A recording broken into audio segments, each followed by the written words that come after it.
આજે સિયા અને કેતનનો જે કિસ્સો છે એ લોકમુખે ચર્ચાય છે. લોહગઢના કિલ્લે ફરવા લઈ જઈને સિયાએ કેતનને ધક્કો માર્યો, સાથે એનો આશિક પણ હતો. આવું કેમ બન્યું? કારણ કે આપણા સમાજમાં છોકરા કે છોકરીઓને સાચી સલાહ કે સમજણ આપવામાં આવતી નથી. બેટા તું જે કરે વિચારીને કરજે, અને કદાચ તું ક્યાંક ફસાઈ ગઈ હોય, તારી ભૂલ થઈ ગઈ હોય તો પણ તું અમને કહેજે, તો અમે આનો માર્ગ કાઢીશું. જો સિયાના મા બાપે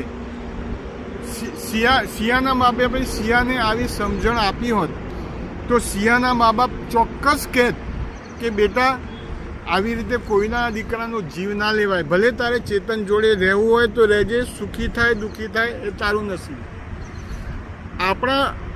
આપણે અત્યારે શું કરીએ છીએ, મા બાપ તરીકે દીકરા દીકરી જે કરે, સ્વચ્છંદતા હોય કે જે હોય, એ અન્ય ધર્મમાં પરણે તો પણ આપણે થાય.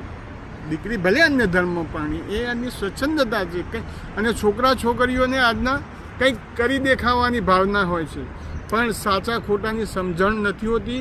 જુવાનીના જોશમાં એવું પગલું ભરી બેસે છે કે મા બાપને સમાજમાં અને બીજી બધી જગ્યાએ મોઢું દેખાડવા લાયક પણ હોતું નથી.